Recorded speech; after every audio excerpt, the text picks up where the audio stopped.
Chapter 3. Finally visiting his old partner in the stables, Lawrence stood in front of the home.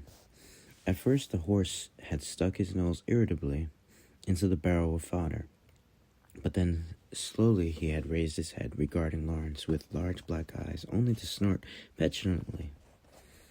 "He's done splendidly, and eaten enough for that, to be sure," said the stable master with a proud smile, almost as though he were talking about his own horse. Horses were not cheap. If Lawrence had to leave his in the care of another, it was good that he was being treated as one of the stable's master's own. "Quite, and I'm always having to bargain with him over how much I have to feed him to get him to walk a few more steps." "I see. So you get plenty of negotiation practice while out on the road, huh?" In the cold season, a sunny afternoon like this one put everyone in high spirits. After both men laughed at the joke, Lawrence mentioned that he expected to be leaving in a few days ahead, and thus asked that the stable master not rent his horse out to anyone else, and there's no need to let him eat too much. "Ah, so you have a better place to bargain from on your last day, eh?" Whether it was just a joke or a shield to guard against a surprise jab, or most likely both, Lawrence laughed and waved his hand lightly. "I'll leave him to you for the next few days. It's always a pleasure to take care of a fine horse." In the time Lawrence was talking to the stable master, several other people had come and gone looking to rent a horse or leave theirs for a day. Most of them seemed to be known to the stable master, and the apprentices treated them with familiarity. In most shops, the owner dealt only with the regulars, leaving the first-time customers to his apprentices. But a stable was just the opposite. During a journey, one literally entrusted one's life to a horse. So the stable master had to treat first-time customers with the utmost seriousness. Once trust was established, they would come back. And just as goods varied from region to region, so did practices from trade to trade. "I suppose that's most of the major preparations, then," said Lawrence, as he ticked them off with his finger. Hollow had turned away from the horse as he spoke to face Lawrence. Normally her view of the animal was from the driver's seat, so perhaps it was novel for her to regard him from the front. The horse, too, seemed to have an opinion on Hollow, and the two had regarded each other for a moment. The stable master had laughed, and said that the two seemed to be having some sort of conversation, and perhaps they had. Once Hollow had finally stepped back from the horse, Lawrence asked, "Talking about the state of the world with him, were you?" Oh, aye. We've both been put up as collateral before, so we were simply commiserating. When a traveling merchant's tool broke, it was fixed and rescued, until it was so worn down there was nothing left. Food was eaten, crusty and moldy, until it simply could not be kept down. And in Hollow's case, when she bore even a single grudge, she would complain about it 100 times. Moreover, most of her grudges were not even real grudges. Lawrence made an exasperated face, at which Hollow happily took his arms. She was in good spirits, as though the trouble Cole had been forgotten. As though the trouble with Cole had been forgotten. "So what next? Foodstuffs, mayhaps?" "I've already taken care of our food. All that's left is fuel, money, changing, and perhaps I ought to have my knife sharpened. Anyway, there's nothing left of much interest to you." Lawrence had expected her to make a theatrically bored face, but she did not seem particularly bothered. He had thought she would be angry about the food, but she let it pass. Of course, even without laying in extra provisions, the wagon bed was already full of all sorts of tasty treats. If he had been using his own wagon and horse, his old partner would probably take one look at the load and neigh an exhausted neigh. "My master's got a swollen head again." Still, I think it might be better to wait on fuel and money changing until the map arrives, and we know exactly what and where we're going. What do you say? Mm, mm. I was thinking of wandering around a bit just to kill some time, but, said Hollow, her amber eyes, then fixing upon Lawrence with alarming speed, let's return to the inn and prepare for another battle. Even knowing she was deliberately trying to get a rise out of him, Lawrence was not sure how much of a joke she was creating. Elsa seemed like she could be counted upon to be reasonable, but if provoked by Hollow, her stubbornness might well flare up. Hollow's expression quickly returned to placidity. Perhaps she regretted having said too much. Lawrence saw this and decided to leave well enough alone. This in turn made him wonder if he was not a little sick himself. In any case, he thought he might speak to Cole before this got out of hand. As the notion occurred to him, Hollow stood on tiptoe and grabbed hold of his ear. Are you thinking of interfering in what I've set my mind to? It seemed that wolves could be surprisingly persistent. They returned to the inn, with Lawrence following Hollow up to the stairs. As they ascended, Lawrence caught a glimpse of her tail from under her cloak. This always happened whenever she was excited or in high spirits.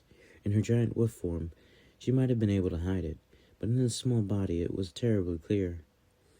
She hopped up the last step, and Lawrence sighed a tired sigh.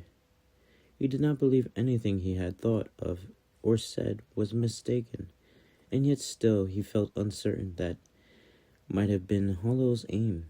But in any case, Elsa did give off a stubborn impression, which frightened him. Or was it that, from the outside, his and Hollow's relationship really did seem so tenuous? He had learned from his business that it was dangerous to ever consider one's own position as one safe from danger.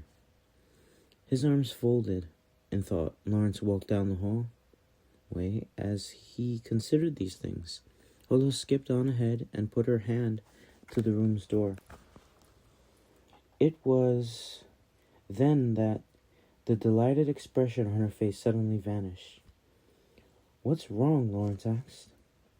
Just as a voice called up from downstairs, Mr. Lawrence. He looked back and saw that it was Leroy. Hollow looked to Lawrence with a face as though she had had cold water dumped on her head, but Lawrence held up his hand to stop her complaint. Please come along, was written all over Leroy's face. Go on in without me. Hollow's perception was just as good as any experienced merchant's. So while she was obviously dissatisfied with the situation, she finally nodded her agreement. Make it quick, was all she said, as she did an about-face. There was no question in her eyes, no sense of, will you be all right on your own? Perhaps her head was filled simply with thoughts of Elsa and Cole, or perhaps she had come to trust him at least a little bit. Lawrence considered this as he descended down the stairs. Leroy removed his hat apologetically and bowed. Lawrence heard the door to his room close, a sound that struck him with loneliness. Then addressed Leroy. What might be the matter? Yes, well, it's no great thing, he said, only to point further downstairs. Evidently, he wanted to speak in the inn's tavern. Lawrence had no reason to refuse, so he followed the man, while Hollow had made no sound at all as she had walked the stairs and hallways of the inn. The floor creaked with every one of Leroy's steps. Surely the reason most kings were fat was to increase the imposition of their appearance. The time being what it was, when they reached the tavern on the first floor, there was hardly anybody there. Two men who had the look of the travelers sat at seats near the entrance, sipping their wine disagreeably and discussing something in low voices. Lawrence and Leroy sat in the far corner of the tavern, as far away from the men as possible, and ordered 2 cups of wine. The tavern master was so friendly as to be unpleasant. Leroy looked back and forth between him and Lawrence 3 times, but asked nothing. Instead, he stared at the brimming cup of wine in front of him, and for the moment remained still. When Leroy finally spoke, Lawrence had brought his cup to his lips 3 times. "You have connections with the Delin Company, yes?" Sitting at the table, Leroy seemed shrunken in on himself, as though he expected to be scolded. His downcast face and pathetic upturned eyes contrasted with the strangely accusing tone in his question. If all of this was a calculated performance, he was a formidable man indeed, and Lawrence could only assume it was a performance. If such a man got his teeth into him, there would be no escape. His pathetic display was perfect. "Were you following me?" Lawrence asked, setting his cup down after a 4th sip and glancing over at the tavern keeper, who was writing something in a ledger.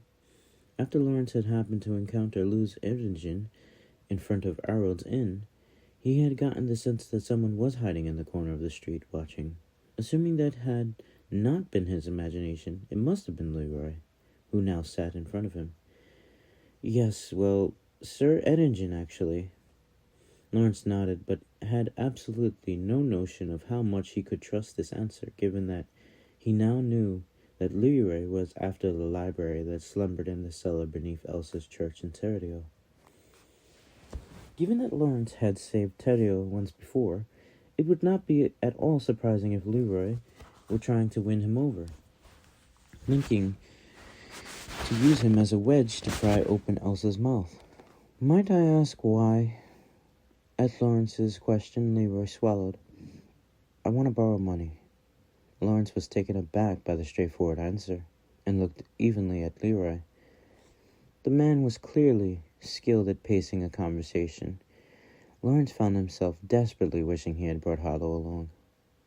I was following him around, hoping for some opportunity to approach him, when I happened to run into what I saw. Lawrence set aside what Leroy was saying and thought about something else. Leroy wanted to ask him to introduce him to the Delin Company. They're a troublesome lot, that company. Borrowing money from them, That was as far as Lawrence got before Leroy nodded his clear agreement. "I know. I've done occasional business in this town myself. I'm aware of what sort of company they are." Leroy was, after all, someone who dealt with questionable people like Philon. Warning him was like delivering a sermon to a holy man. And as Lawrence expected, Leroy continued, "But that's the sort of company I want to borrow from if I can." "That sort of company?" "Yes. The sort that doesn't care about politics, that's unmoved by faith, that pursues only profit. I can borrow only from such a place, of course." For the first time, Leroy smiled an unpleasant smile and took a drink of wine. There was no question this man had gone over his performance many times before, because it was as polished as a brass mirror. "If there's somewhere else that will lend me 1,000 silver pieces with no questions asked, that's a different story." Leroy's eyes seemed very small. Perhaps because his face was so large at times, the impression he gave off was like a small, defenseless animal, but now he looked like some sort of insect as it hunted its prey. 1,000 silver pieces was surely just a figure of speech, given Leroy's tone. Lawrence very much doubted whatever he had in mind would not be settled with a mere 1,000 pieces. "It's true I'm passing acquainted with the Delin Company, but I don't think they trust me so much that I could get them on board with anything suspicious." "I'll pay you 300 trenny," said Leroy, then closed his mouth tightly shut after brief words. Lawrence tried to respond, but finally no words came out from between his opened lips.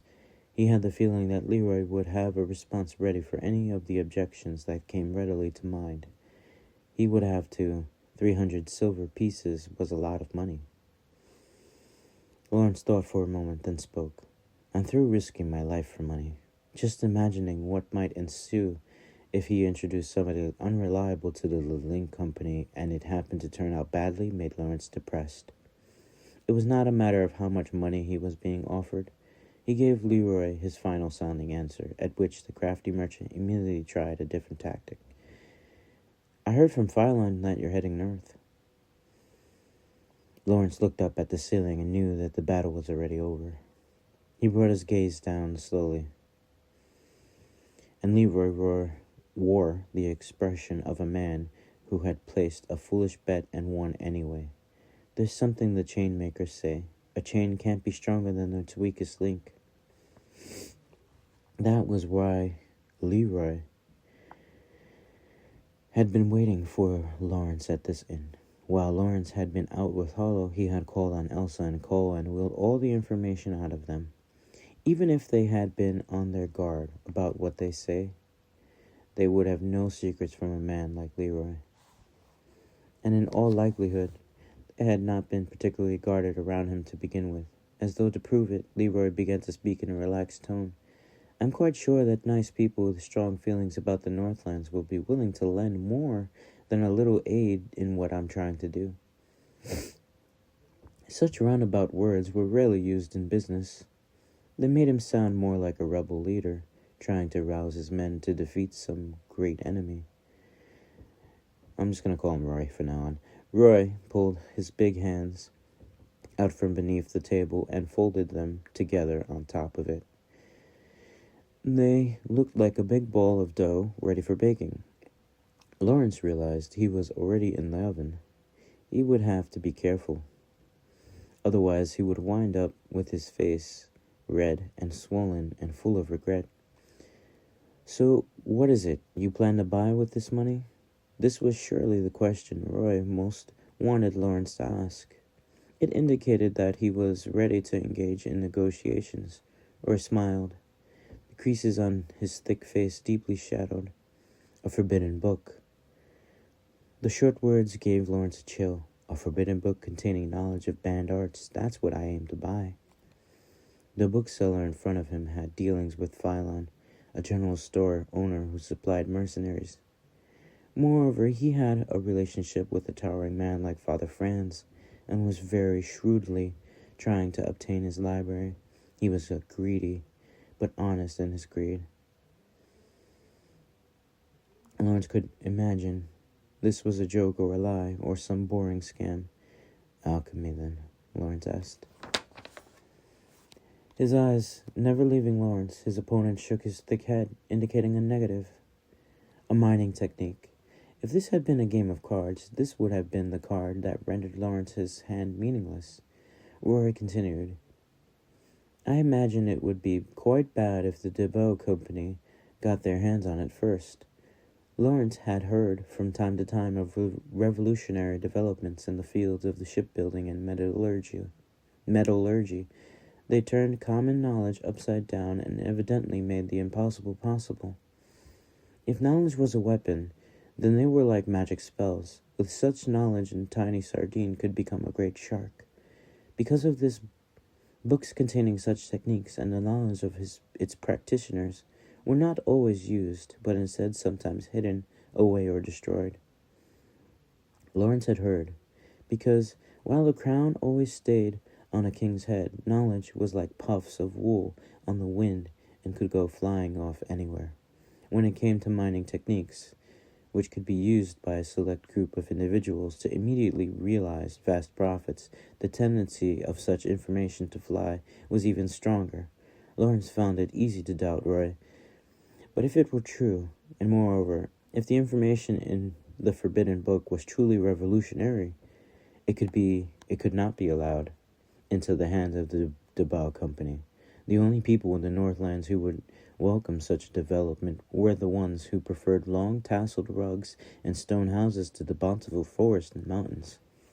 And Hollow wanted to take a nap in the sun of her homelands, but Lawrence knew he could not act rashly. He reminded himself of that, then spoke. Let's hear the details, he said. I look forward to your reply, said Roy, before he left the inn. With a bow that made him look like a full wineskin being bent forcibly in half. The only things left behind were 2 cups half full of wine and Lawrence himself. Now alone, Lawrence noticed the curious gaze of the tavern keeper on him, which he ignored and looked up at the ceiling. Having thought over Roy's proposition, he could not imagine it was a trap. The river that had passed through Lenox had 2 sources. One came from the Debal Company base of power, and the other from the northeast region of Planoia. Roy claimed that there was a company in the town in that northeast region, where the book currently was. It would have been foolish to bother asking, so Lawrence had not bothered inquiring as the name of the town or the company. Instead, he asked how such a book had come to such a place. Roy had simply answered, there was an old abbey there. There was an abbey there that, after 2 centuries of history, was of its reputation for piety. A certain lord began construction of a new abbey. Thus, among the rubble of the old abbey was this known about, and from it was recovered a mountain of books. Most of them were written in ancient languages, and beginning with the Lord's representative, none of the learned monks could understand them. Finally, scholars were called from far and wide and asked for their appraisal. And in the end, most of the books were identified. But even then, a few remained mysteries, most of which were written in languages used by far-off desert kingdoms, and a few others were simply too old. Deciphering them required extreme effort, and the writing of the desert languages was worrisome. If, when translated, it turned out that the books contained something terrible, the abbey's reputation would sink into the earth. Regardless of whether he was moved by such talk, the Lord sold the volumes to book collectors in order to raise money for the reconstruction. And while the representative could not read them, he still copied the tiles down as best he could to create an index. Some years later, the Lord found himself in financial difficulties after giving a bit too much to the abbey and the church, and a certain company thereupon made a loan, taking some of his treasures as collateral. As the company sorted through each one, they came across the book in question. It had no value to the company, but a bookseller would know what it was worth.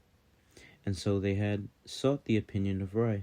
The knowledge of the booksellers of the South far outstripped any scholars. The scholars had to investigate every single line and word of the huge tome, but the merchants needed only the title and a brief summary. If the scholars knew the contents of a century's worth of books, the merchants knew the value of millennia's. Seeing the title of the books he knew to be forbidden in the index, Roy immediately bought the index and began casting a wide a net as he could. And then one of the volumes was caught. Having survived because it was written in characters nobody could read, it described terrible techniques. But that was not unusual. Such ignorance led to all sorts of mishaps, and Cardinal might hang a painting in his chambers, not realizing it was meant as a caricature of the Pope. Roy had said that he honestly did not know if the company that currently held the book had realized its true value or not. From his tone, it was clear that he desperately hoped that was true. And while Roy seemed like someone who got easily carried away, he was in truth a very practical thinker. In other words, even if the company did not realize what they had, if Leroy had figured it out, then it might not be long before someone else did too. The information had come to Roy via many other people, and any one of those people might let it slip that Roy was looking for that book. Any savvy merchant who heard that would conclude that something of interest was happening. So long as nobody was looking for it, even gold by the roadside would go unnoticed. But once someone was looking for something, it would be found, even if it did not really exist. Furthermore, Roy revealed that he had tried to borrow money from Philon, and Lawrence now knew why that had not worked. Just as the beast and fishtail had stored up goods as speculation, Violin had done the same thing. That was why Elsa could not spend the night here. He had bought up so much that not only were his storehouses full, but his living rooms as well. So he had no cash on hand with which to make the loan. And even if he had such cash, he would have used it to buy more goods. Can't blame me for finding a story a little too perfect, Lawrence muttered to clear his head. There was a time when he would not have hesitated to take 300 pieces of silver simply to make an introduction to the Dilling Company, but now he had reasons to stay behind at the table when Roy left and hesitate to agree. For one, there was no guarantee that Roy was not connected to the Debao Company, and even if he was not connected, once he got his hands on the book, it might well have ill effects on the Northland simply by being sold at all. Essentially, there were times when a book was better off staying on the shelves of some collector who failed to understand its contents. But if Roy's prayers were in vain, and the company in question managed to obtain a translation of the book, what would happen if they realized the value of its contents? Such an outcome did not seem unthinkable, but nor was it necessarily bound to happen. If a book was favored for whatever reason, of course, it would be curiosity about what it contained. If it had not been translated, then the likelier reason, by far, was that it had simply been at the end of a long line. Which meant that, so long as Roy could be believed, Lawrence ought to help him as much as he could. But that was not the only problem he faced. If Lawrence were to introduce Roy to the Dilling Company, he would then be vouching for Roy's trustworthiness. That was what an introduction was. The introducing parties guarantee that this person was trustworthy. If the person he introduced was scheming to swindle the Dilling Company, the blame would fall all on Lawrence, who had made the introduction. And he did not want to imagine what earning the ire of a company like that would mean. If he got involved in this, he would need to watch Roy very closely to make sure the man did not do anything stupid. He might just take the money and run. If it came to that, it was sure that to take quite a bit of time to remedy. At this junction, Lawrence did not know which company in which town held the book, but it was undoubtedly not a small company nor a small town, so he knew to narrow it down to larger towns. In which case, that could take well over 10 days by horse-drawn wagon. Given the possibilities, it could take close to 20 days each way. If the destination were the capital of Planoia, it could end up wasting a month or even 2 months of his time. By that time, the chill of winter would be beginning to thaw, and it would be the beginning of a new year. The world would be starting to move again, with the snowmelt turning once more its water wheels. Lawrence was a traveling merchant who lived in the cycle of the seasons. He was no nobleman who could idle his time away, ignorant of the year. The trade route his master had passed down to him was artfully constructed to take exactly 1 year. He could afford this fool's errand to help Hollow find her homeland of Yuitsu because it came during the winter, when the whole world slowed. He wanted to throw everything away for Hollow, but even so, it was a simple fact that he could not. Lawrence was a traveling merchant, and such a decision would not affect only him. There was a village up in the mountain crags that barely made it through each winter. If Lawrence did not come, they would be forced to eat the moss off the very rocks. It was for such reasons that traveling merchants were needed in the world. For every month Lawrence delayed, they had to wait another month for him to bring them food. That meant he had determined to part ways with Hollow once Yoitsu lay before them. Lawrence closed his eyes and thought things over, again slowly and deliberately. His promise to Hollow was to take her to Yuitsu. Either that or to part ways with her with a smile. It was not to protect her homeland from all possibility of danger. Hollow herself knew that to be impossible. Lawrence drained his cup with a sigh and stood. Once you hear, you want to do something about it. Such had been Hugue's position. Although he had covered his ears to the DeBow Company's schemes, if there was nothing one could do, ignorance was better for one's peace of mind. That was certainly the truth. Although the sound had not bothered him at all when he had walked up with Hollow, now that he was alone, the creaking grated on his ears. No doubt his face was creaking just as much. Lawrence mused to himself self-reproachingly as he stood before the door to the room. He took a shallow breath and opened it without much hesitation, ready to greet its occupants. What kept him frozen there in surprise was the simple fact that he did not really understand the scene that greeted him. "What are you doing?" In response to Lawrence's questions, Elsa and Hollow merely glanced at him. Only Cole's eyes had any feeling in them, and that feeling was a deep need for rescue. "Don't look sideways," said Hollow, pushing his head with her finger, such that it pointed straight forward. Hollow stood directly behind him, busily combing his hair with the comb she normally reserved for her own tail. What made Lawrence wonder if they were about to try cutting his hair was the blanket that had been wrapped snugly around Cole's neck. At a short remove from the two, closer to the wall, was Elsa, attending to some sewing tasks, given that Cole's upper body was now wrapped in a blanket. Elsa must have been mending his shirt.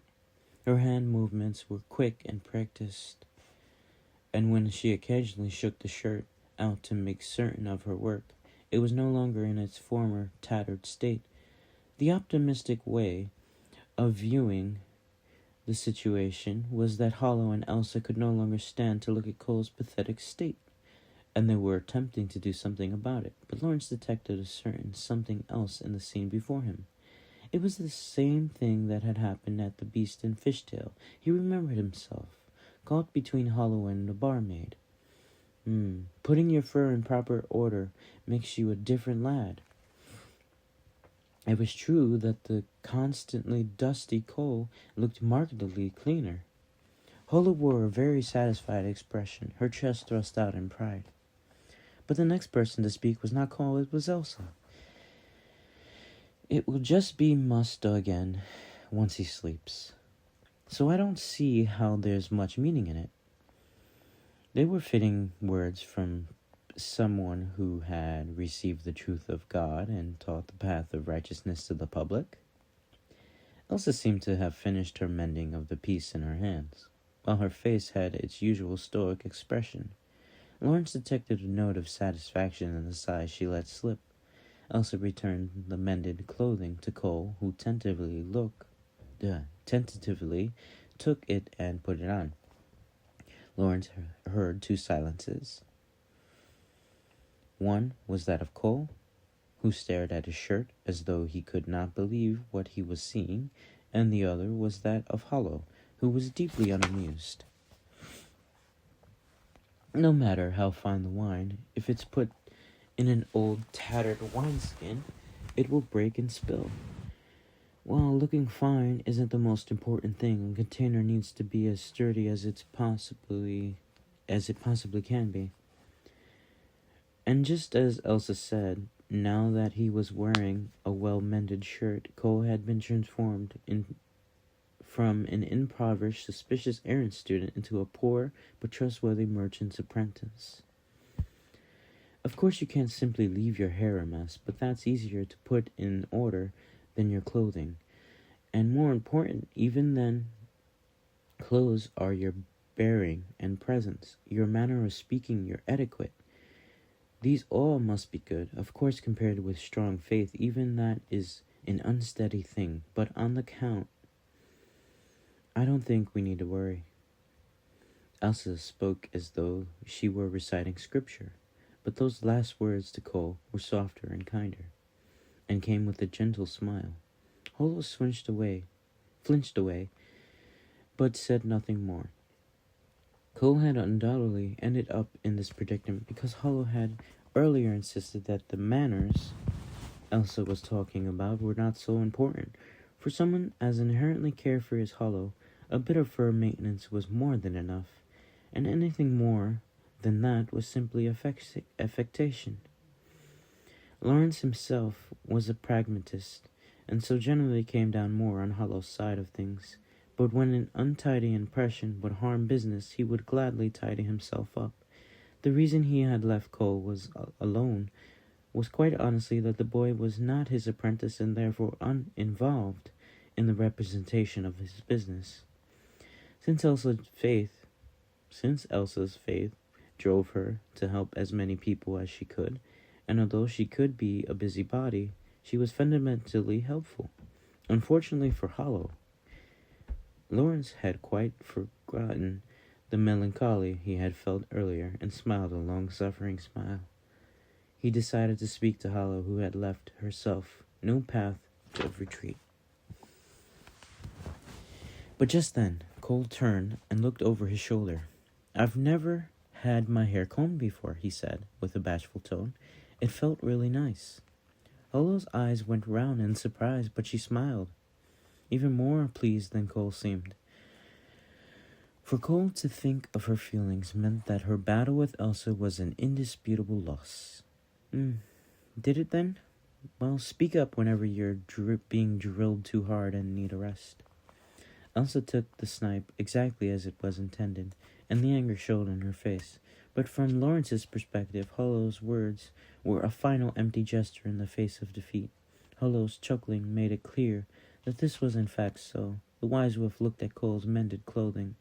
"Still," she added, "you make a good male, aye? So long as he follows my instructions, that prediction will indeed come true," said Elsa with uncharacteristic childishness, unable to let the opportunity for a counterattack slip by. But no one was as capable of childishness as Hollow. She stuck her tongue out at Elsa. Elsa was more shocked than surprised by the display, yet Cole giggled, making clear it seemed that he was still very near to Hollow in emotional maturity. But Cole was a practical and realistic thinker. As such, he knew that it was right for him to listen to Elsa above the other. Once the thought came to Lawrence, he suddenly glimpsed the loneliness in Hollow's smile. Hers was the face of the wise wolf he had come to know so well, and in her heart, she was telling herself the same thing Lawrence was thinking, and it showed. Even if she took Lawrence's advice to heart and tried to take a more carefree position, it seemed that even Hollow could not behave selfishly to the bitter end. It took talent to be a tyrant. So what was so wrong with being a mere traveling merchant and giving his realistic view on things? He wondered if she had somehow heard his excuse. Hollow's ears prickled up, as though she had suddenly changed her mind on something, and she spun to regard him. "Now then, let's hear what new foolishness this fool has brought to us, eh?" As she spoke, her loneliness completely vanished, and Lawrence could only be impressed with her performance. Or perhaps she was simply relieved that there was someone there who understood her weakness. In truth, Lawrence felt quite the same way. From his aura, she seemed to have seen the direction the conversation was going to take. The red-tinged amber eyes that fixed Lawrence so firmly in their gaze were more beautiful than usual. "A fool's errand that could only be the result of God's mistake," said Lawrence, exaggerating a bit. Hollow turned to Elsa with similar exaggeration. "Well then, ours must be a nasty god indeed." Cole's smile twitched a little, but Elsa was no ordinary girl. She let Hollow's remarks pass by the breeze and replied with a cool face and quiet tone, "Those who believe so only reveal their own impoverished hearts." Lawrence swore he could hear the sound of Hollow's tail puffing out in irritation. He smiled at the strong-willed pair. "So might I perhaps discuss the situation with you?" he said, coming between them. When Lawrence finished relaying Roy's story and his own opinions on it, a rather oppressive silence descended on the room, and at its center was, of course, Hollow. Accompanying him is at least feasible, but doing so will bring me to the limit of my time. You would have to go to Yuutsu on your own. Hollow, who was called the Wise Wolf, was at a loss for an answer. If they aided Roy, it would remove one of the worst possibilities, and simply ascertain the truth of the story would give her some measure of relief, but in exchange it would become difficult for Lawrence to spare the time to travel north. On the other hand, if they ignored the story and proceeded according to their original plan, there would be lingering worries.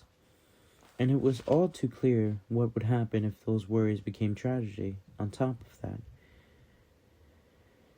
there would be the regret that would come to pass with having had this opportunity to act and letting it pass. No one knew the pain of being unable to turn back time better than Hollow did. She did not look at Lawrence and simply stared at the floor, brow furrowed. The question was simply whether or not they would go to Yuitsu together, but Lawrence had put so much into being able to fulfill his promise to Hollow. No doubt the reason she was not looking at Lawrence was that she feared that if she did, the answer would come out. The wise wolf prided herself on not being carried away by emotions, and so she could not possibly look at Lawrence. And Lawrence said nothing, as he knew that this decision had to be Hollow's. In any case, he could see her answer, or believed he did. Which is why, when Hollow sighed and looked up at him, he was momentarily confused. "We have no choice but to take the fruitful path," she said, with a tired smile, sounding almost relieved. It was her wise wolf's face. He had seen it too many times before. After the surprise, Lawrence felt a small surge of anger. "You mean—" he began, but the question he was about to ask was cut off by a sharp look from her. Hollow's expression immediately softened, as though to say she was very much wished they could go to Yuitsu together. "Your promise to me was that you would take me to Yuitsu. So long as you provide me true directions there, I consider that fulfillment of that promise. Whether or not you come with me is a matter of sentiment only."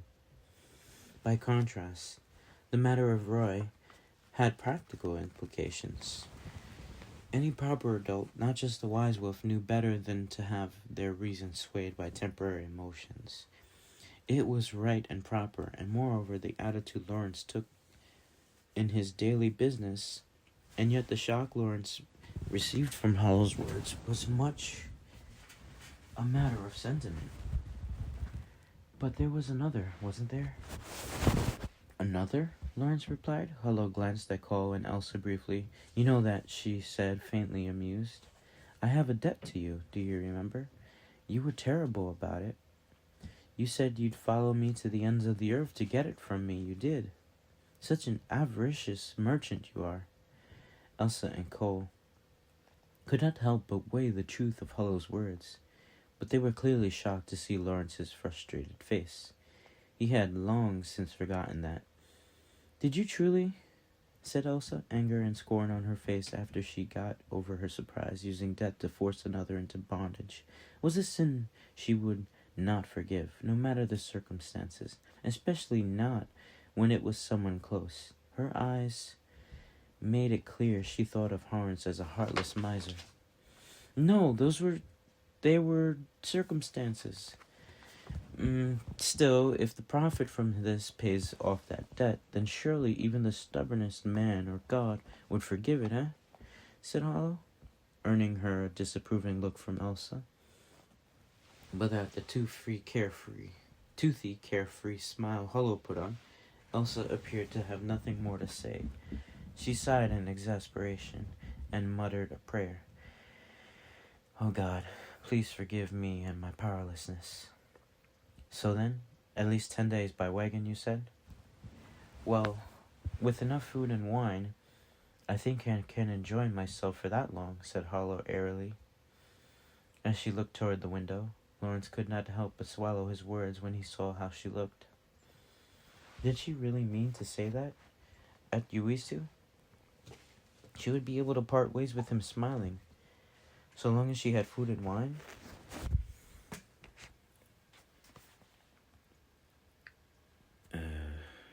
Lawrence wanted to ask, but knew nothing would come of the answer. The question of whether or not she would go to Yuitsu with Lawrence was a purely sentimental one, and Holo could always part with a smile, because she was well used to forcing those smiles. Come now that it's decided, you can't accept that this fellow's proposition. If you miss your chance, 'twill be a sad state of affairs indeed. You're always saying you're a merchant. Go make some easy profit, huh? Lawrence knew perfectly well she was forcing this cheer, but Holo seemed satisfied to see that he knew. Her sad smile said it all too clearly. You needn't worry about me so. It was simply not in Holo's nature to act selfishly. Even when Lawrence pushed her to, even when he tried to incite her, she pulled away from the struggle over Cole. It was all he could do to nod. You're right. Might as well go out with it a flourish, eh? It was a rather good line for an insensitive merchant, Lawrence felt, but Holo turned instantly irritated. Must you always be so gloomy? Huh? Cole smiled in an unapologetically nervous smile, and a smile, too, was the only reply Lawrence could give the sighing Holo. Lawrence put on his coat and looked down through the window onto the street below. It was still crowded with people, but at the church, evening prayer was soon to begin. As morning came early to the church, so did evening, which meant that in the winter, when the sun set so early, evening was pushed back a bit. The marketplace would close with the bells that signaled the end of evening prayers, so the town merchants would still be running busily here and there, which meant there was no guarantee that Roy was waiting somewhere for Lawrence's reply, and just as Holo said, if someone else took the opportunity out from under him, it would be rather pathetic. Having decided to accept the offer, there was no time to waste. You're not coming? His preparations complete, Lawrence looked over his shoulder to see Holo still on the bed. I'm a wise wolf. What need have I to run around for such trivial affairs? As she sat there, tending to her tail, it was true that she did not look much like someone concerned with staying busy. Lawrence lacked the energy to say anything to that, so he looked instead to Cole, but before his gaze had even landed on the boy, Holo spoke up. You'll stay and mind the room with me, won't you, lad? Elsa had left the inn to attend evening prayers, so if Cole were to leave, Holo would have been alone. She hated being alone, of course, but most important than that was surely the chance to monopolize Cole. She was no match for a head-on confrontation with Elsa, so having realized that, the sneaky wise wolf was taking advantage of her opponent's absence. Good point. Don't open the door for strangers, don't order any food, and if you go anywhere, be sure to tell the innkeeper. I can leave you to mind Holo, can't I? Said Lawrence. He had to get his attack in while he could. Cole smiled, but was mindful of Holo, who in turn seemed completely unruffled. It wasn't very charming of her, but it was not the first time she had failed to charm. Lawrence left the room and descended to the stairs. He looked left and right along the crowded street, and after a moment's thought, began walking in the direction of Phylon's shop.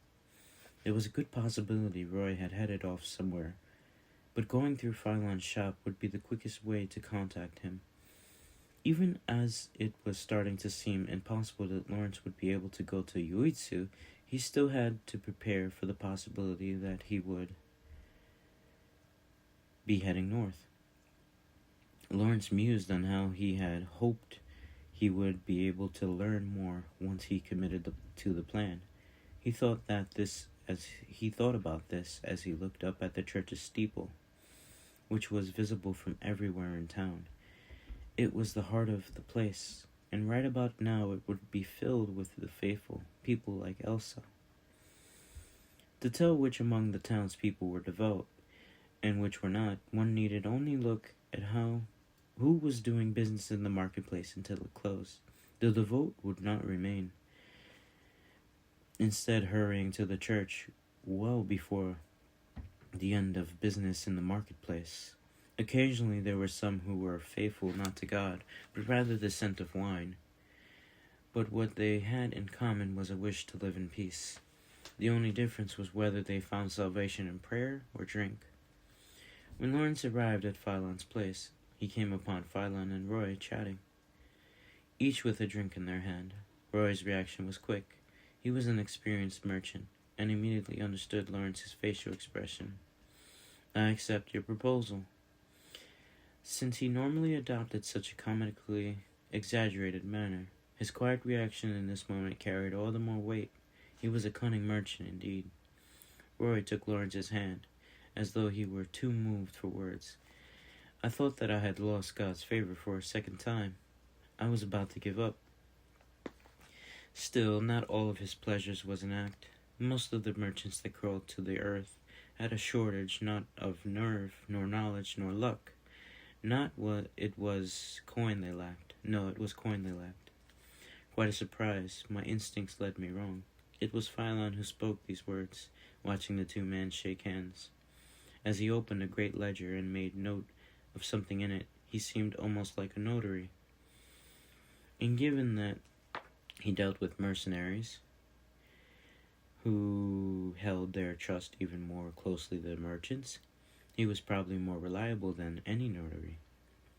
To think a man with a woman and child with him would ignore such danger. "I imagine this will be the last time," said Lawrence.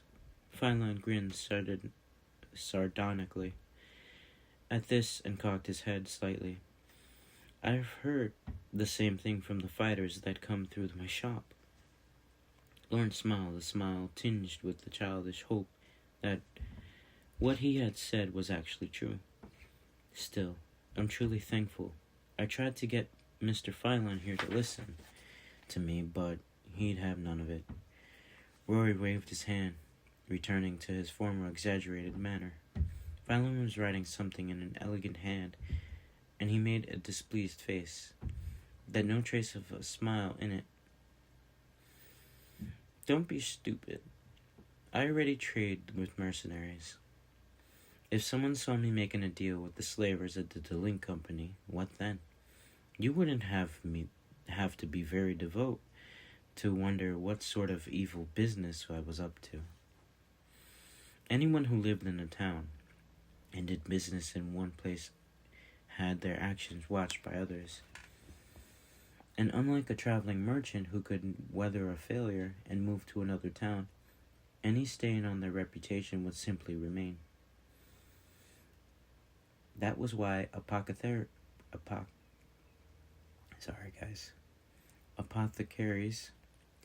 did not visit taverns, and why scale makers did not make friends with money changers. The former would be suspected of drugging the drinks, and the latter of tampering with the scales. We've nothing to fear on that count." Roy put his thick arm around Lawrence's shoulder, and in fact, that was surely one of the reasons why Roy had chosen Lawrence to approach. If either of them had failed, in the worst case, they could simply turn tail and run. Also, the company they were seeking a loan from was openly involved in the slave trade and obviously did not care about its public reputation. Philon sighed a resigned sigh, but there was a faint smile on his face, and perhaps a slight envy of the sort of freedom Lawrence and Roy enjoyed. It was said that travelers endured uncertainty, but the town-bound were stifled. Nothing ever went quite as one would wish, which was what kept people striving forward. Still, I'm truly grateful. I'm lucky you decided the way you did.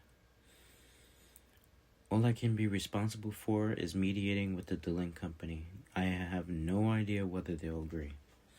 Roy nodded immediately, but the book dealer was neither ignorant nor naive. His response was quick. They won't agree, they'll be made to agree. Roy thrust his chest out, looking like some great pigeon. I'm very confident of the collateral, after all. A little overwhelmed, Lawrence nodded. Roy exhaled the great breath he had drawn, then quieted his voice. By the way, just between you and me, we may end up getting ahead of Mr. Phylon. Phylon's eyes, alone fixed upon Roy, a smile about his lips. I had no idea. How novel. If Hollow had seen the transparent exchange, she would have laughed. Cole would have been confused, and Elsa would have made a displeased face. Roy nodded and turned to face Lawrence. Do you mind talking there? Lawrence had no reason to refuse. He nodded slowly. As Phylon attended to his work, Lawrence and Leroy began to make their plans. Near the capital of Planoia, Edma, there was a town called Chpt. The book is with a trading company there. Lawrence did not know the exact location of the town, but he had heard the name before. But Endima was easily a 20-day journey by horse and wagon. If Lawrence introduced Roy to the Link Company, it was all but certain he would have to stay with the bookseller to watch him, since once the introduction was made, any suspicious movements would be on Lawrence's head, which meant seeing this through would take a month or 2 months. Even if everything went perfectly, Lawrence would have to head directly south afterward. My job as a bookseller is to use my contacts to know the trends among book collectors. Using those contacts, I've worked out the locations of every single book written in the desert country language. I'm surprised you've never been accused of heresy, said Lawrence, half surprised and half restraining himself for a moment. He glimpsed Leroy's true nature as the man smiled a dark smile. To catch a snake, use a serpent. The inspector telling you the wine's been adulterated, is the one drinking it down. That's what I'm getting at. I see. Lawrence gestured for Leroy to continue with an apologetic gesture. My intuition, at least based on what I was able to learn this past summer, is that it's unlikely that the trading company has realized the true value of the book. The master of the company is a great lover of adventure tales, especially thick histories. A traveling entertainer I know told me as much in the postscript of a letter, and said he acquired the book as part of a big lot of those adventure stories. If he hasn't already realized what it's worth, it's probably sitting in a long line of books waiting to be translated. This was not a simple assumption. It was a very likely possibility. Roy was not the careless, foolish man he appeared to be. He was possessed an orderly and logical mind, like fine lines of writing in a thick tome. In order to buy the book, we have to solve 2 problems. One is how to buy it. The other is how to get the money there. As for the first, we'll surely have to go through the town ourselves. It's not as though we have a branch company or a trusted underling we can send on our behalf. Roy smiled a familiar smile at Lawrence's words. The owners of large companies would not have to actually travel in order to make such a purchase. As someone who makes the greater part of his living on his own feet, I quite agree. As for the second problem, a money order seems appropriate. A money order? A merchant's technique likely to make a hard-headed churchman knit his brow and cry witchcraft.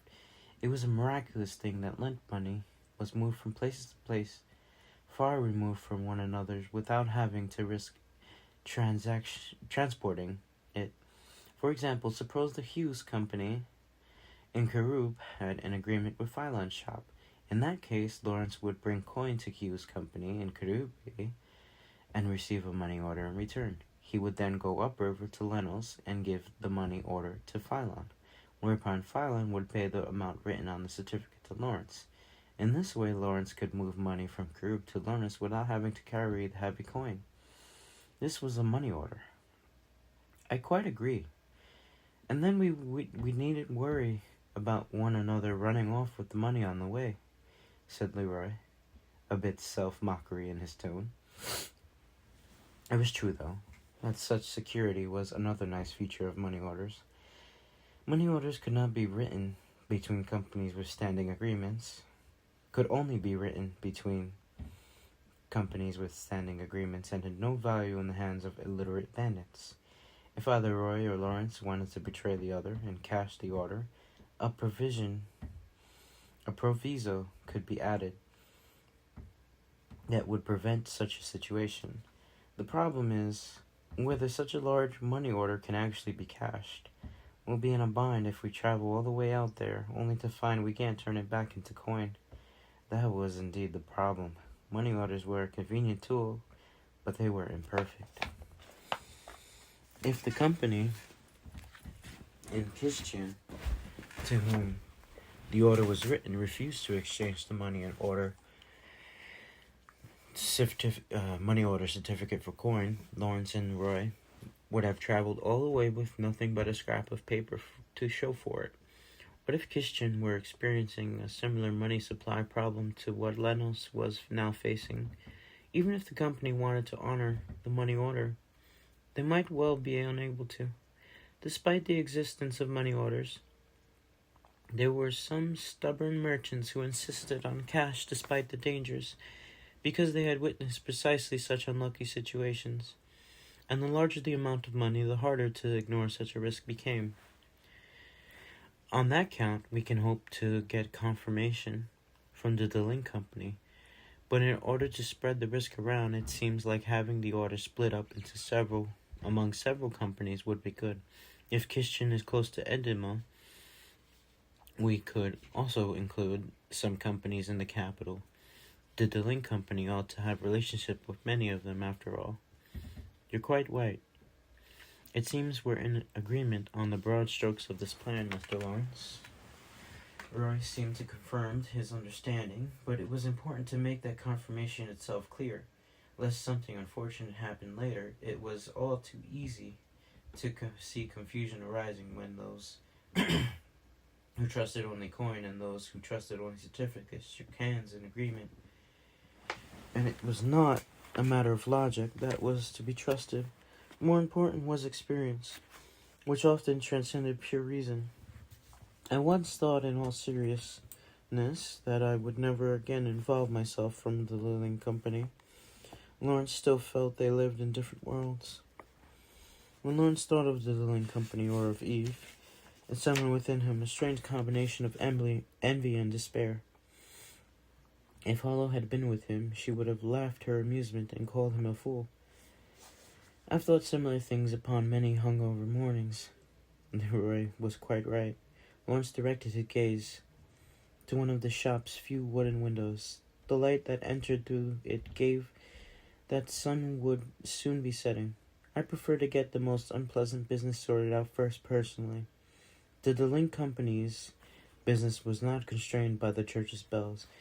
More than anything else, Lawrence did not wish to go to bed that night dreading a visit to the Lilling Company the next day, but Roy's answer was quick. Is that so? I myself always eat my favorite food first. Lawrence looked across the table at Roy, whose round face wore that irritating smile of his. It seemed merchants like Roy were happiest when dealing with the most difficult opponents. Oh, by the way, Lawrence said as something occurred to him. If I hadn't agreed to talk to the Delink Company, what would you have done? Given that their agreement had been struck, there did not seem to be any harm in asking, but Roy made an uncomfortable face and pulled his chin in. It was possible that he would have been in a bind, unable to do anything at all, but in the end it was Philon, watching the conversation from outside, who answered. If he told you, he'd never get to talk to you again, you see, said Philon jokingly, and with such a devastating accuracy that Hollow herself may as well have said it. Despite being similarly simple, this shop was clearly very different from Philon's. It was decorated in small ways. Small stonework was so precise that one could not fit a hair between the seams. In a depressingly long row of magnificent trading houses, this one was in no way insufficient. It was terribly silent inside the Dealing Company, and the feeling was so overwhelming that even the clamor from outside seemed to shrink away from the aura. "What a happy development that you'd finally take me up on my offer of wine," said Louis Eddingen with a low smile. The Dealing Company was somewhat unusual in that it had 4 masters of equal rank, but the other 3 seemed to be out on other business. So in this large room, with its 4 great chairs, Eddingen was the only one sitting. "And I see you've brought a friend." Of all the people Lawrence knew, Eddingen was probably in the top 3 in terms of people who would never wish to introduce a friend to. Eddingen himself was certainly aware that this was how he was viewed by others, and if anything, seemed to enjoy it. He chuckled at his own words. Do have a seat," he said, gesturing that Lawrence and Leroy should sit. The chairs were magnificent. If Lawrence were the master of his own company, he would never let customers sit in there like. The one Roy sat in did not so much as creak under his considerable weight. "I notice that you're alone today." When dealing with someone who had an overwhelming advantage, it was usually best to be as direct as possible. When the difference in power was so clear, the more conversation there was, the more such disadvantage could be exploited. This was why wise men stayed silent. With every word spoken, it became that much more difficult to remain a wise man. But Lawrence's nerves had gotten the better of him, and before he knew it, he had opened with small talk. "Indeed. We don't normally gather except to make a purchase. As a rule, we only allow people we know into this room." "I'm honored, then." At Lawrence's words, Eddingen shifted upon the table, the overlapping thumbs of his clasped hands exchanging positions. "There's no need to feel honored. I've heard about what happened in Kurube," he said, speaking without betraying any attempt to intimidate. It was though he were saying, "We know all about you," as though it were the most obvious thing in the world. Eddingen smiled and continued. "All it takes for men like us to live on is to adhere to a few simple principles. One of those is to know everything we can about the individuals with whom we can share connection. When it comes time to expand our business, we simply follow that connection." If Hollow had been there, Lawrence was certain she would have stepped on his foot or kicked his leg. They had started with a small talk, but had somehow arrived at real business at hand. Eddingen's words were meant to imply that because Lawrence was a man known to him, he was willing to listen. "Seems you decided not to show your fangs today, though," said Eddingen. He looked at Lawrence, who had realized just how he was being led around, and smiled with an amused smile. "Have more confidence, Mr. Lawrence. You surprised us once before, and you survived that woman's plans. Moreover, I hear that once you arrived downriver, you rather brilliantly got your revenge. It would be incorrect of you to either underestimate yourself or underestimate us. The only difference between us is the choice of weapons." Compliments were cheap. Bowing in response to the compliment given was also cheap. No doubt Leroy would readily agree to this common merchant's rule. And yet the man before him had been called Sir by a town official, and was clearly someone whose favor was dearly sought. He undoubtedly took pride in the weight of his words and actions. "My thanks to you for saying so," said Lawrence, giving not a merchant's smile but an honest one. Edgin's eyes narrowed. "Now then, tell me your business." They had cut through the fog and crossed the thin ice. The first danger was past. The bookseller straightened and took a deep breath. "A forbidden book of knowledge," Eddingen repeated briefly, his eyes fixed closely on Roy.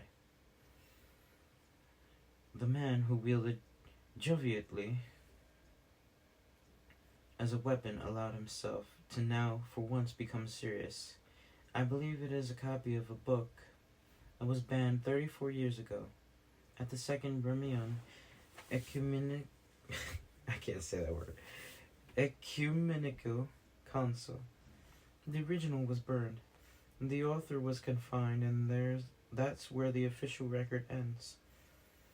Among booksellers like me, there's a rumor that an apprentice of his escaped with a rough draft of the book and made a copy. But there's been no way to verify that. And I've heard of countless swindlers using the story to their own ends. The existence of secret copies of annotations of books was a common tactic among swindlers. Go had been snared by one and had ended up having to flee the academy center of Aquint. But this time is different. Yes, as I've just explained, Leroy had smoothly and efficiently relayed the story from the discovery at the Abbey to the letter from the friend in the acting troupe. The explanation was in a way too smooth, but whether Roy was telling the truth or not, his passion was obvious. Mr. Lawrence, you've no notion of how much of the story is true, correct? Yes. Given the particulars, it ought to be regarded with suspicion. For you to make this introduction, you understand what that means, do you not? Lawrence nodded in response to Erdigin's slightly way of speaking. I've heard from sources I trust of this man's tenacity.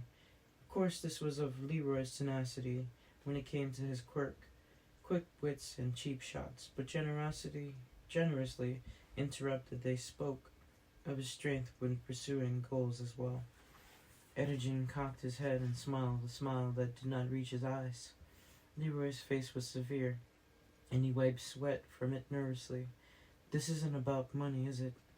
Erdigin closed his eyes and nodded his head forward slightly, as though searching his memory. No doubt he was thinking of what had happened the day of the rioting in Lenos. Lawrence had kicked aside the vast profit Eve promised him, and returned to this very shop to retrieve Hollow. I am deeply attached to the Northland, said Leroy evasively. Erdigin bared his teeth. It was a smile of impatience. For some reason, for someone who does business like mine, that's a terrible thing to hear. Vineland had refused to deal with the Delin Company precisely because they were Vineland had refused to deal with the Delin Company precisely because they were slave traders. Mercenaries made their living in two main ways: plunder and slave selling. Salary did not enter into their calculations.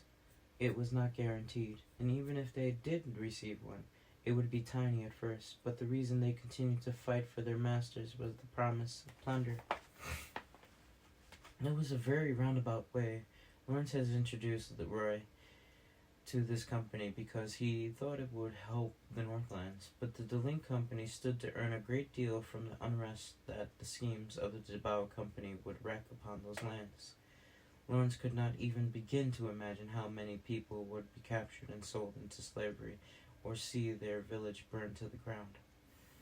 But let us leave such agonizing to the philosophers and righteousness to the clergy. Our role is to fill the needs of others, so my question to you is, whose need are you fulfilling, Mr. Leroy? The negotiation had taken a step forward. Leroy cleared his throat and answered, There's a man, Lord Nicholas, of the Rondale Duchy. If a book is not forbidden, he has no lust for it. Erdigin chuckled silently at the choice of words and thumped his chest with his closed fist, as though trying to cough. Given that he was a slaver, perhaps he was remembering a difficult to fill request from a customer. Apologies, you were saying this, Sir Nicholas? Yes. Here in our customer list? It's all up here, of course. There's no such person. Erdigin tapped meaningfully at his temple. Setting aside whether or not an individual actually existed, Leroy was summoning the energy to explain further, but Erdigin stopped him with a hand. He did not seem especially interested in the question of the individual's existence. So, what was it Yet he was asking. They could empathize the veracity of the information as much as they wanted, but if he was not going to hear the explanations, then what was his intention? Lawrence's heart filled with genuine curiosity. Edgerton asked an insightful question. How much profit do you expect to make? Merchants were fundamentally motivated by their own profit, which meant this was exactly the question to ask in making up a plan. One's footing had to be solid, and there was no merchant who failed to consider profit. What was interesting was that even the most cool-headed merchant found it hard to stay calm when it came to estimate the amount of profit to be had, and so that profit was sometimes extremely overestimated or deeply underestimated. Lawrence had been taught the larger deal, the greater the gap between the prediction and the realized profit could be, because no matter how much they might struggle against it, there was a limit to how cool-headed a person could stay.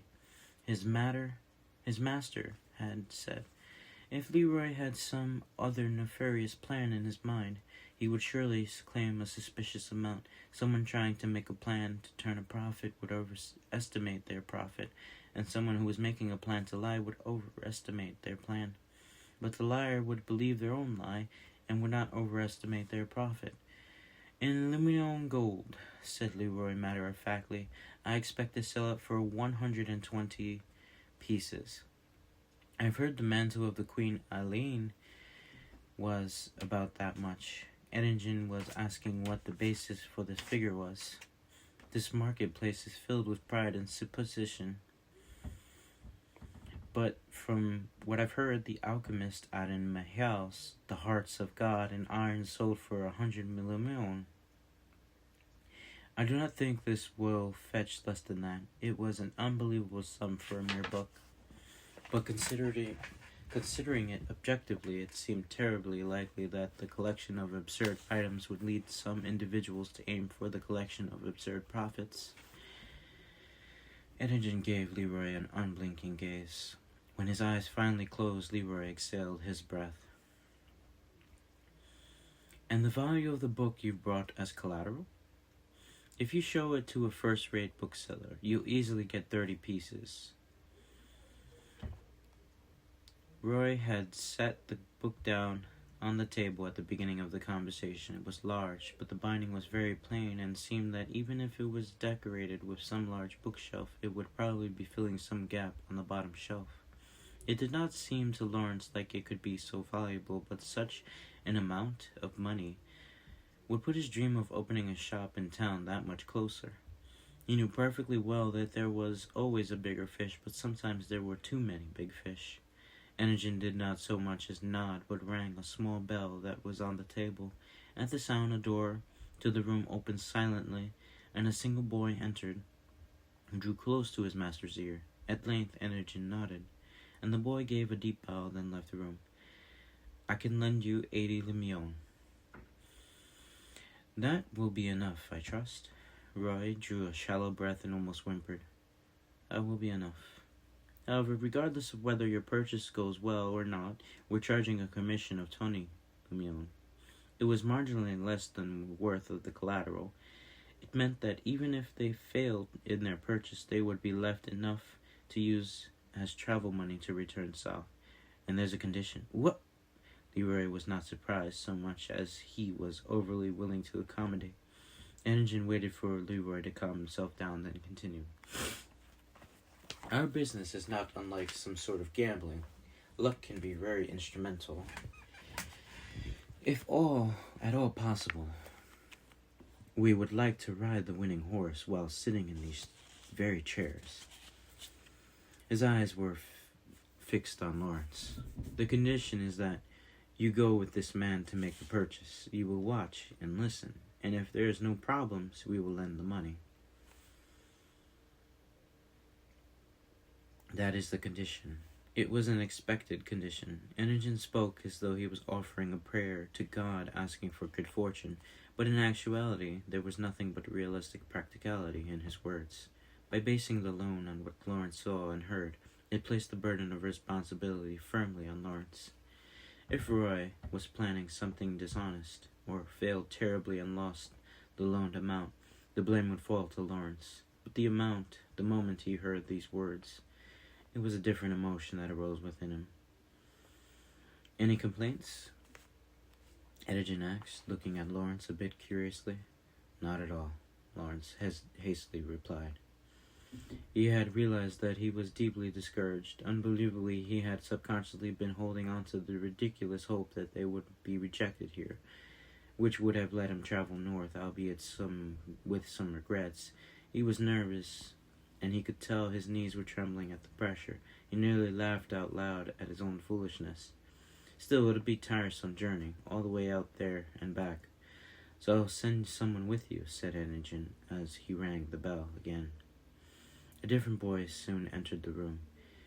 We'll issue a money order to several companies we deal with there, with a proviso that all three of you must be there to collect the coin. It was a perfectly reasonable condition, one that ensured nobody could betray anyone else. Edigen gave the boy instructions in a quiet voice, and the boy quietly withdrew. Ah, that's right.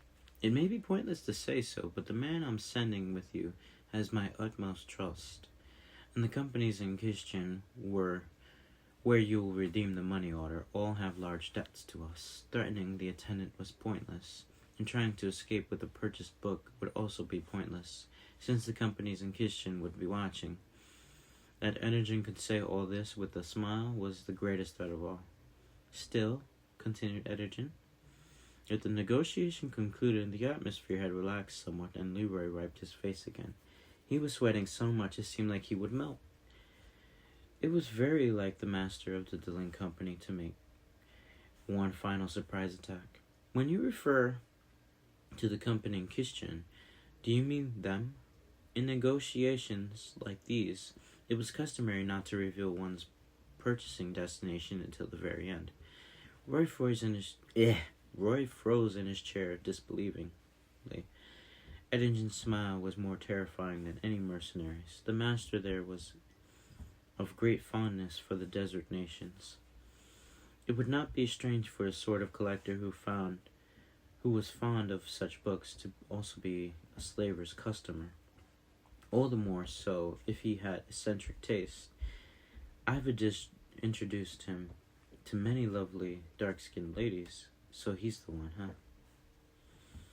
The only reason Lawrence was able to remain calm was because, in a certain sense, this deal had nothing to do with him, otherwise he would have been sweating waterfalls just like Leroy was next to him. Oh, worry not, Edigen's voice was quiet. It's our custom to leave unfamiliar business in the hands of those better suited to it. One could say whatever one wanted, but nothing could begin without trust. Slavers traded in people who were brought to them filled with pain and fear, or at the very least in anger and hatred. One could not help but commend such magnificent ability. With negotiations completed, Edigen shook the hand of each man and invited them both to dinner. Roy looked as though, were he to endure anxiety any longer, he would die. And Lawrence had his own doubts about being able to eat with them and keep his food down. So they made their apologies, and Edigen looked as deeply disappointed as ever. It was hard to know how much of that was an act, but it was possible that he was truly disappointed. Edigen and a servant boy saw them out, and Lawrence and Leroy left the shop. It was long since dark outside, but the night was young, and the port was lit by lamplight. Lamps hanging from the bows of the ships, and lamps hung aloft by those working to sort through the cargo. And of course lamps hung in the establishments selling wine and around the port, with carousing to wash away the day's frustration was beginning.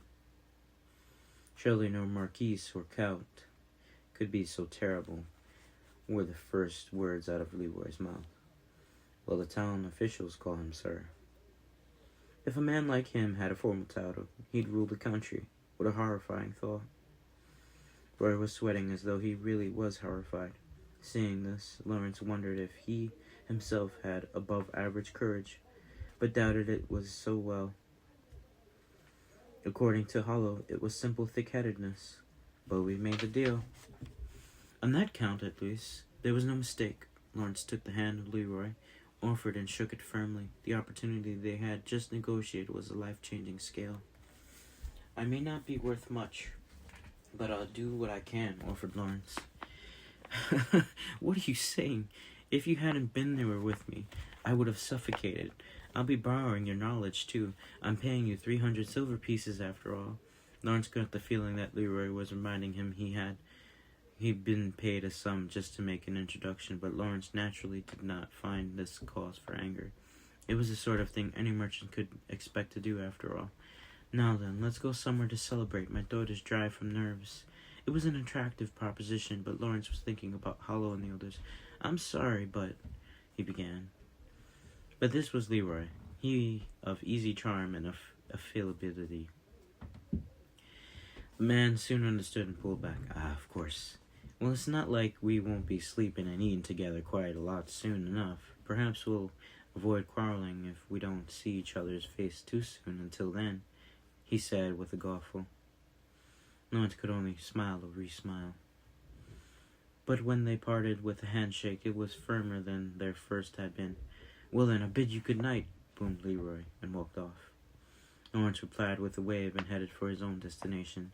He only got a few steps, though, before he stopped in short surprise. You? Lawrence murmured. For before him had staggeringly appeared a deeply displeased Hollow, her face distorted with emotion, the words staggering with no figure of speech either. Hollow had indeed staggered. Before him, her arms clasped around herself as she shivered. Don't tell me, were you there the whole time? Hollow did not answer. She tried to nod, but was too cold to manage it properly. Lawrence realized that her expression of displeasure was simply a result of how cold she was. Oh, well, anyway, let's get into a shop somewhere. And anyway, what were you doing out in this cold? He took off his coat and wrapped it around her shoulders. Her robe was as cold as though water had been poured on it, and Hollow was shivering slightly. I thought you might be deceived, and you were worried about me? That doesn't mean you should stand outside. Lawrence could not help but find her ability to insult him in such a manner rather impressive. But he set aside the question of whether to laugh or roll his eyes, and instead put his hand on her slim shoulders, which were now covered by his coat. Fortunately, Eddingen's building was filled with fireplaces that were well stocked with wood, so the coat was already nice and warm. Lawrence peered at her and saw that Hollow's profile was beginning to thaw into something less alarming. There's a stall there. Wait just a bit. Hollow nodded obediently in Lawrence's words and huddled next to the trading company's window. Though the wooden shutter of which a bit of lamplight leaked, Lawrence looked back at her once. She was bitterly downcast. I swear, he muttered, and quickly ordered some strong wine from the stall. Here, drink. The stall sold wine that was well suited to the cold season in a cold land. Hollow took the cup from Lawrence, put it to her lips, and squeezed her eyes closed. Your tail, said Lawrence with a smile, but Hollow made no move to hide her puffed-out tail. She exhaled sharply and took another breath, then another sip. The wine was helping with the cold anyway. Not too much, said Lawrence, trying to grab the cup away, as Hollow immediately went for a third drink, but his hand stopped before it reached the cup. Lawrence's gaze went from Hollow's chest up to her face. Is that... He started and looked, and Hollow took her third drink as though she was trying to escape.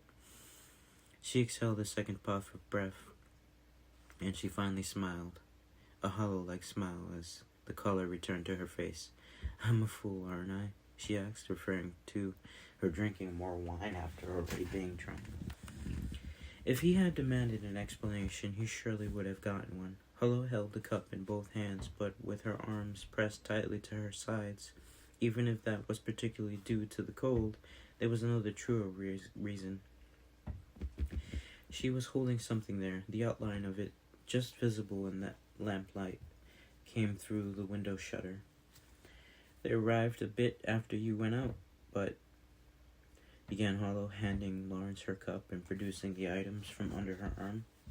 There were 2 sealed letters, one of which was significantly larger than the other, as though a map might have been drawn on it.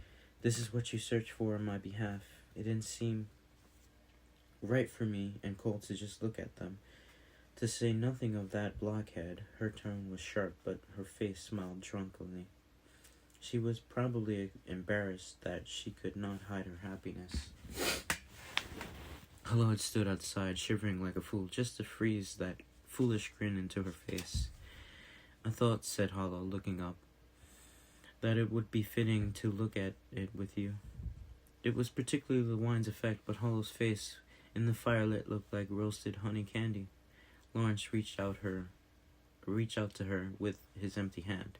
He caressed her left cheek with his thumb, as though putting her face's soft curve back into place.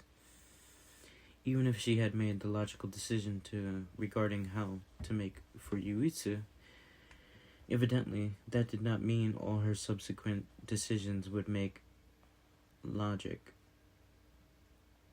which was what had led to her amusing foolish notion to venture out and wait for him in this freezing midwinter weather.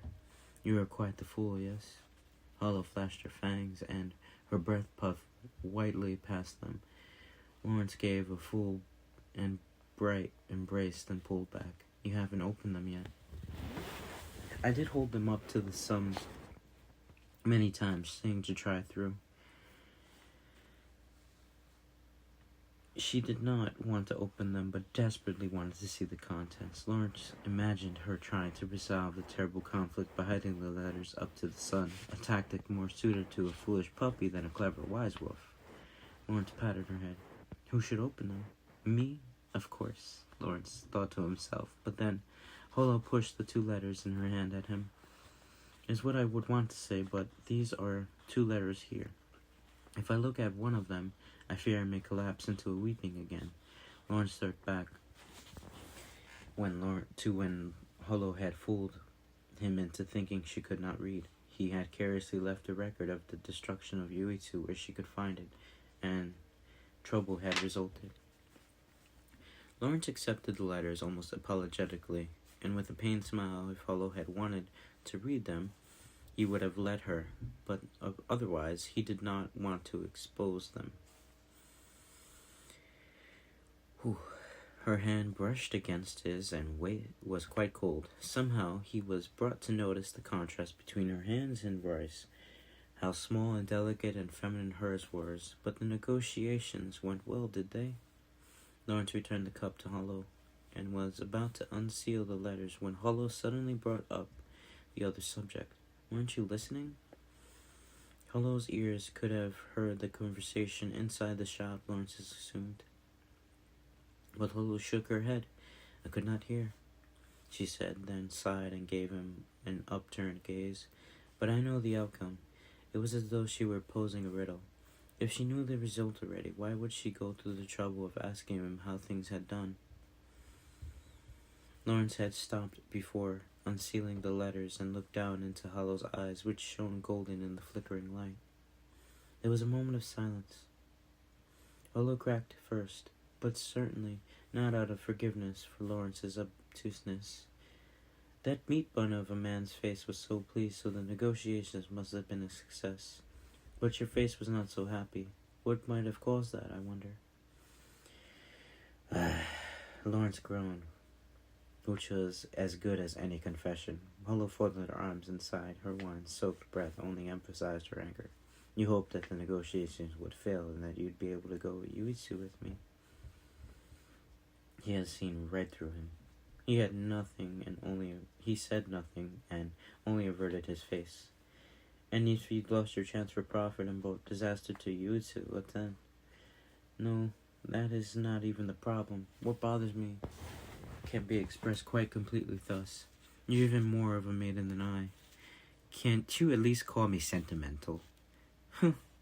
Hollow snorted, and Lawrence watched her drink her wine, bitter thoughts filling his mind. There are good sentiments and bad sentiments, you know. It was in these times, most of all, that hollow wise wolf's side came out. Lawrence sighed and unsealed the letters. The first one he opened was the larger, the one likely to have the map drawn upon it. Hollow sipped her wine in an attempt to disguise her keen interest, but her eyes were carefully watching Lawrence's hands. Lawrence pulled a thick sheet of parchment out of the envelope. He traded it to Hollow for her cup. He sipped it as he watched Hollow's nervous face. It was a strong, dry wine. "Come now," said Hollow before opening the parchment. Her eyes were on the about-to-be-opened map, or else she thought something incredible was hiding between its folded pages. "What's wrong?" Lawrence asked again. Hollow's eyes reflected the yellow lamplight as they turned to Lawrence. "Even if you cannot go with me, can we not at least read this together?"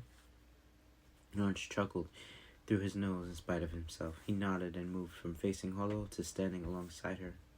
This blocked the light that spilled from the window, so Lawrence gently nudged Hollow over. All the while, Hollow held the map in her hands, her posture unchanging. "All right," said Lawrence. After looking up at him uncertainly, Hollow held her breath and opened the map. "Oh!" The admiring voice was Lawrence's. Even in the uncertainty, flickering lamplight, the map was obviously a magnificent thing. As the customary of maps, the four corners had been decorated with drawings of gods or spirits, and the far sea was a drawing of a water basin, said to never run dry, along with a vast octopus trying to drink it all. The towns and villages were connected by the lines indicating major roads. Some of the remote villages' names were unknown to Lawrence, while some others would have been unknown to anyone who was not a traveling merchant. Among the mountains, two spirits were drawn here and there, which made the locations evocative of much more ancient times. Perhaps Fran was drawing on legends and stories she herself had collected. Lawrence lowered his head to Hollow's level and peered at the map more closely. The road leading up from the south passed Slough and Ruvenheim, past Cumberson and to Lenos. On the map, of course, it continued on through several towns which Lawrence was unfamiliar, before leading into a vast forest. As he followed its road to its end, his eyes made fixed upon a drawing of a wolf. Evidently Hughes had taken up the pen in Fran's stead there, so it was his idea of a joke, or perhaps he was just being considerate Tolkien. It was written in large, flowing hand across the whole of the region. In the drawing, the wolf seemed to howl out the name, and near its foot, small but very distinct, there it was, Yuitsu, the name of Hollow's homeland. "There it is," said Lawrence, and Hollow nodded. It was a small nod, barely a hiccup, but she agreed. "Oh, 'tis a real place after all," Lawrence thought. That was quite a joke for her to make, and when he looked at her face, she was smiling. He had imagined she might cry happy tears or deeply touched, but Hollow's smile was a tired one. They had finally found it after all. Lawrence was a little frustrated that his expectation had been wrong. I never actually thought we'd find it. After all, he had only heard of the name once before, as in a detailed story someone else had been telling, and based on the memory alone, he had promised to take Hollow there, mostly because he had been so shaken by meeting the being named Hollow. If he had stopped to think about it logically, it would have been crazy to think were discoverable at all. But ever since embarking on this mad cloud-chasing quest, he had realized that even in this world, there were many eccentrics whose fascination led them to chase such tales. And not all of those tales were made up of or exaggerated. He had come to understand that some of them were real. That alone lent some amount of meaning to the fact that he had managed to bring Hollow this far. Hollow similarly seemed to be considering various things and did not become angry. Lawrence rubbed her head affectionately with his right hand. Normally she would find this irritating, but this time she let him, giggling. "Ask and ye shall receive," Hollow quoted a famous scripture. If God, once worshipped by humans, says it, It certainly captured a sort of truth. If it's given you that sort of optimism, then our work has succeeded. Hilda turned her head beneath Lawrence's hand and looked up at him. All the coincidences and fated moments had piled up to bring them to this instant. Hullo grinned and flashed her teeth. "Hey," she said, folding the map and letting slip something of a sigh. "Thank you." Her chin lifted, nearing Lawrence's cheek. A soft sensation pressed against his cheek, but the tender feeling of the parting did not come. Before his face, Lawrence's gaze followed Hullo. Smiling, she ducked her head down and looked as though she was resisting the urge to shout something. Lawrence smiled faintly, looking up with as much exhaustion as Hullo had shown. "I've been stabbed, beaten, and nearly bankrupted. And after all that, this is my reward?" Lawrence said, closing one eye and putting his index finger to his cheek. Hullo kept her finger between the folded sides of the map and looked up at Lawrence. "Are you dissatisfied, then?" This sort of moment suited Hullo, the wise wolf of Yuitsu, much more than tears did. "Certainly not." "'Tis well, then." Lawrence's shoulders sagged, and Hullo took his arm. She then took the envelope from Lawrence's hand and, keeping his arm under hers, adroitly slipped the map back inside the envelope. "'Twould be awful to lose it. You should hold it. Unfortunately, both my hands are full." His left held the other letter between its ring and little finger, with the thumb and index finger holding the wine cup. His right arm, meanwhile, was being held by Hullo.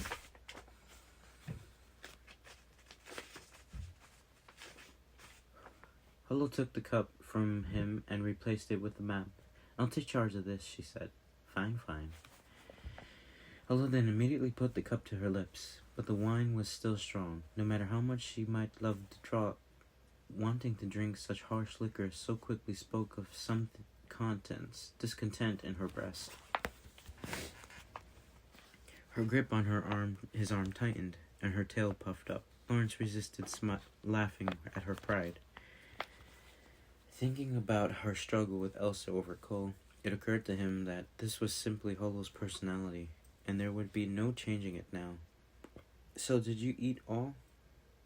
"Did you eat it all?" Lawrence asked. If they did not get off topic of the map, she would soon be accusing him of sentimentality again.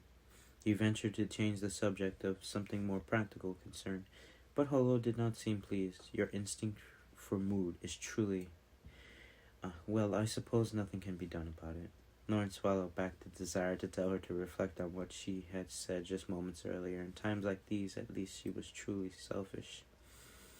I do not believe they've eaten. That hard head is so tiresomely dutiful about such things after all." It was hard to tell if Hullo was complimenting her or not, but if them having delayed eating was in fact the case, Lawrence nudged Hullo over toward the source of the faint light, changing their direction. This way's shorter. We'll stop by the tavern on the way and get some food. I'm fairly sure, if we follow this street, we'll come out near the Beast and Fishtail. Aye, make sure to buy me some more strong wine." Now this Lawrence realized that Hullo was still holding the cup. Damn, he thought. But it would be such trouble to go back to return it. Tomorrow would suffice. Thus resolved, down the street they walked. It was lit simply from the light that leaked through window cracks of the houses along it. Houses on both sides were quite tall, which gave the street a mysterious atmosphere.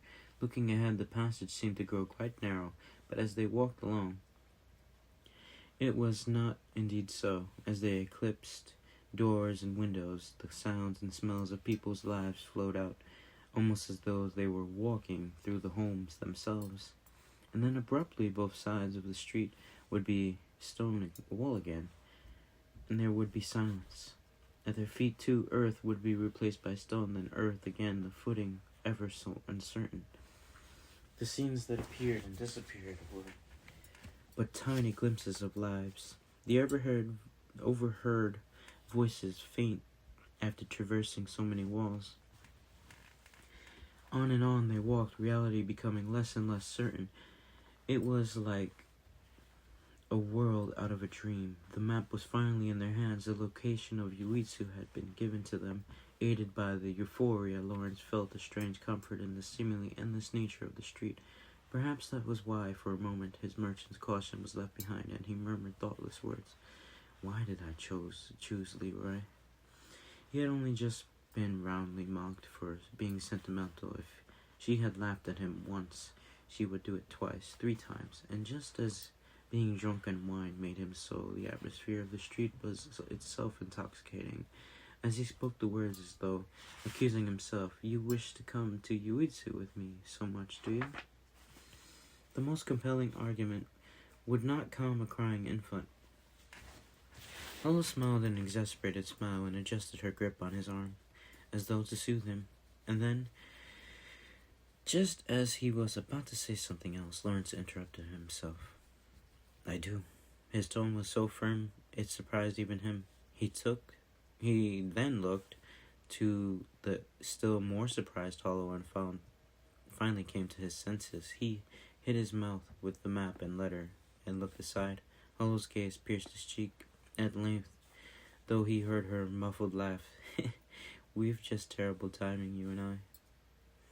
Like a stray cat being tempted with food, Lawrence's caution was overcome by his curiosity, and he looked back at Hollow, whereupon the malicious trap he expected to see had been replaced by her serene profile. "I've given it much thought, and I believe you must go after the book," I said. "I said it, did I not? We must take the fruitful path." If all went well, he would be 300 silver pieces richer, and it might well contribute at least to avoiding the ruin of the North. Lawrence understood that much, and yet the 300 silvers was profit for Lawrence. The protection of the Northlands was Hollow's gain. Considering thus, going together to Yuitsu would be profit for the pair of them. Lawrence and Hollow together was not entirely unsentimental. What Lawrence could not bring himself to accept was the reasoning behind throwing away the profit they stood to share together in order to pursue the more realistic profit separately. "Come now, how many of us are traveling?" Hollow's words were brief, but the question was very clear. Her amber eyes flicked in his direction. 3 of us. "And what does the lad gain from going to Yuitsu?" Lawrence found himself momentarily dizzy at the question. But Cole came upon us in the course of his own travels. He even set aside his own goals for that. He's a strong-hearted pup, but a pup is still a pup. There's no deep reason for him to be traveling with us. He just needed to rest his injured wings, that's all." They were desolate words, and not ones that had simply come to her from nowhere. Hollow must have talked to Cole about what was truly in his heart. While both Lawrence and Elsa were away, just as Lawrence knew that his own decisions affected many others, in the world of commerce around him, Hollow understood the effects her decisions had on her own small pack. It was back in Winfield, perhaps. Ever since seeing that fool Huskins, he's been thinking about it, it seems. Huskins? Aye, thinking about what he ought to do for the sake of his own town. The pup remembered how he'd set that thinking aside in order to give himself time to rest his will. Lawrence had been paying less attention to than he realized, at least outside of the marketplace. Not only did Hollow seem to see it, but also to Cole. Hollow smiled, a sad smile at Lawrence's expression of surprise. "I'm hardly one to talk, but your face tells me you've never even noticed, did you?" Lawrence moaned and nodded. There was no point in trying to hide it, deny it, honestly. And then there was this last adventure up in the snowy mountains. He saw how Fran lived, and it woke him up from his slumber. She seemed ridiculous to a wise wolf like me, but her straightforward way of living must have been so refreshing to him. Huskin was so old that even his methods were gloomy. But then there was this girl, Fran, a beautiful, sharp as ice. It was unusual to hear Hollow describing her that way, and yet a moment's thought on Hollow's disposition made it seem entirely appropriate. How could Hollow fail to admire someone who would go to such lengths, who put everything they had to stake in order to reach their goal? And as the thought came to him, Hollow glared at him with displeasure in her eyes. And then along came that hard-headed girl, a boy who wanted to study church law, and a hard-working girl trying to ensure the continued existence of her church in a town that revered a pagan god. As a final blow, it could hardly be more decisive. And a church in this town plays a role in this too, for this was the first time he saw a grand cathedral. An organization powerful enough to build such a thing could surely protect his home, he realized, said Hollow, and finished this with a small sigh. Lawrence could understand why Cole had never opened up to Hollow, to whom he had become so attached. Hollow was called the Wise Wolf Yuitsu, whose true form would without any doubt see her call the pagan god. How could he possibly confess his feelings to Hollow of all people? Just as Fineland could not approach the Deling Company, and just as the apothecary cannot patronize a tavern, just as a scalemaker could not be friends with a money changer, so too could Cole not confide in Hollow. More than she was an elder sister figure to him. She was, by the slimmest of margins, of Wise Wolf. Even though he had seen her true form and been unafraid, even though he had clung to her tail, no, because of those things, Cole could never forget that Hollow was a Wise Wolf. And given all this, Lawrence too could understand why Hollow had given up on his going to Yuitsu with her, and why too she had chosen to go to Christian. They had to choose the most fruitful path rather than joint profit for two, separate profit for all three, as a reason for the three of them to make for Christian and end their travels as a trio. It was a good and proper Hollow had not chosen Christian as their place of parting, but rather as a place to begin a new journey. At the very least, there's profit in it, and that dumpling head will go south, eh? She ought to take the lad with her. As much as her hard-headedness makes me ill, she's perfect for Cole. Perhaps he'll even end up settling down in that village church of hers. This last suggestion was, of course, a joke, but she did not suggest, even jokingly, that he ought to come with her. "I have a thought," said Hollow quietly, after several moments of silence. "Live long enough and you'll realize time is terribly long, and one's hopes will really come true. Just look at the girl who made that map for us, Fran. Even with all her resolve, it doesn't seem likely she'll die with a smile on her face." Hollow had lived so long and witnessed so many lives that her words had more weight than any easily understood platitude could ever have had. "We should live with smile on our faces. I think that way, when we meet again, we'll be smiling. To do that, one had to abide by reason and realism without a moment of sentimentality. It's the same in business. Profit even from loss, they say," said Lawrence. "Ah," said Hollow, impressed by, and her face twisted in a smile made awkward by the frustration she surely felt. He could not just let her do all the explaining now, and he could not very well forget what he himself had said. They would cooperate with Hollow's decision. The narrow street became still narrower, and Lawrence let Hollow walk in front of him. From behind, her form seemed terribly small, and though she was close enough for him to reach out and touch, it felt as though she might disappear at any moment, and in Christian he would truly see her off. It would be nice if they could meet again, smiling. It was not their final parting, not a deathbed goodbye, so there was nothing to fear.